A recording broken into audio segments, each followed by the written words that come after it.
తాకట్లో ఉన్న మీ బంగారాన్ని విడిపించి ఆ రోజు ఆన్లైన్ రేటుకి కొంటాం. Sharma gold company. జై శ్రీకృష్ణ. ఆండాల్ తిరువడిగలే శరణం. 18వ పాశ్రంలోకి ప్రవేశించాం.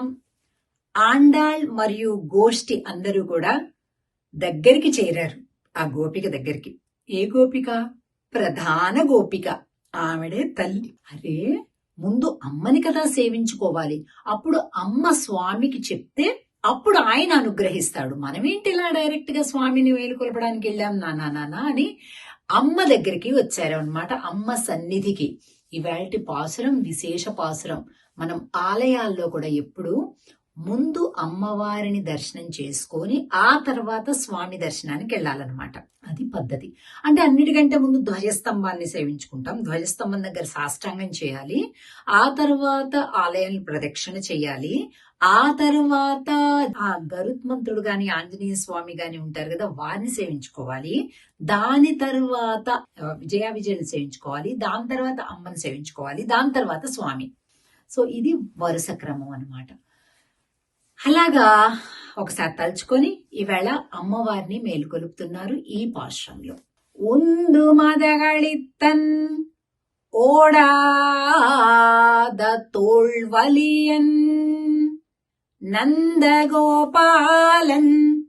మరుమகளே நப்பின்னாய் கந்தம் கமஜும் குஜலி கடத்திரவாய் வந்து எங்கும் கோழி எழைத்தனகான் மாதவி பந்தல் மேல் பல்கால் குயிலினங்கள் கூவினகான் பந்தார் விரலி உன் மைத்துனன் பேர் பாடா செந்தாமரை கையால் சீரார் வளையொலிப்பா வந்து திரவாய் மகிழ்ந்து ఏలోరెంబావాయ్.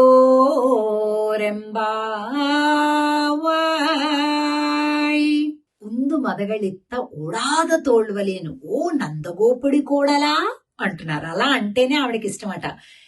ఆనందుడు కూడా ఎలాంటి వాడంట? ఉందు మదగళిత్తన్ అంటే ఏనుగులతోటి, అంటే మదించినటువంటి ఏనుగులతోటి పోరాడి వెనక్కి తగ్గనంతటి బలము కలిగినటువంటి వాడు. మద గజములను లొంగదీసేటటువంటి మన నందగోపుడి కోడలా అని పిలుస్తున్నారు. మామగారి బల పరాక్రమాలు, వంశ పరాక్రమాలు చెప్తే ఈ గోపికకి చాలా ఇష్టంగా ఉంటుందన్నమాట.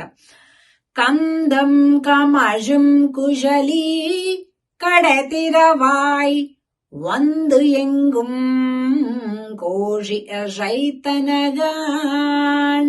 అమ్మా, నువ్వే నీకుగా నీవు నీ తామర పువ్వుల రేకుల వంటి నీ చేతులతోటి ఆ తలుపు తీయరాదు?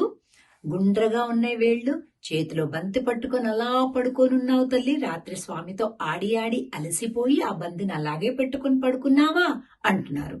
అలాగే మాధవి పందల్మేల్ పల్కాల్ని, ఇంటి ముందు ఉన్నటువంటి మాధవి పందిరి మీద కోకిలలన్నీ కూ కూ అని కూస్తున్నాయి. సెన్ తామరై కయ్యాల్ సీరార్ వడయొలిప్ప, తామర పుష్పములను పోలిన నీ చేతులతోటి ఆ గలగలలు, చేతులకంతా ఇంతంత గాజులున్నాయి, ఆ గాజుల గలగలల అను శబ్దం వచ్చినట్లుగా నీవు వచ్చి తలుపు తీ తల్లి అంటున్నారు. ఒకసారి భగవద్ రామానుజుల వారు ఆ కాలంలో ఇలాగే భిక్షాటన చేసుకునేవాళ్ళు కదా. సో అలా భిక్షాటన చేసుకున్నప్పుడు అత్తుళ్ళాయమ్మ అనే ఆయన గురువు గారి యొక్క కూతురు అనమాట. చిన్న పాప. ఆ పాప ఇలా వస్తుందంట భిక్ష తీసుకొని. అప్పుడు గాజుల శబ్దం వినిపించిందంట. ఆ సమయంలో భగవద్ రామానుజుల వారు ఇదే పాసురాన్ని లోపల అనుకుంటూ ఉన్నారు. మళ్ళా కాదు కదా, దాని అర్థము భావంతో నిరంతరం అందులో రమించి అందులో మునిగిపోయి కదా పెద్దలు సేవిస్తుంటారు. సో ఈవిడే ఆండాళ్ళు అనుకున్నారట. అనుకొని రాగానే చిన్న పాపకి అంత పెద్ద జీరయ్యుండి సాష్టాంగ నమస్కారం చేశారట. అందుకనే ఈ పాసురం, ఈ సంఘటన వల్ల భగవద్ రామానుజుల వారిని ఏమని పిలుస్తారంటే తిరుప్పావై జీయర్ అని అంటారనమాట. అటువంటి దివ్యమైనటువంటి పాసురం, ఈరోజు పాసురం కలిపి సేవిద్దాం. జై శ్రీకృష్ణ. ఆండాళ్ తిరువడిగలే శరణం.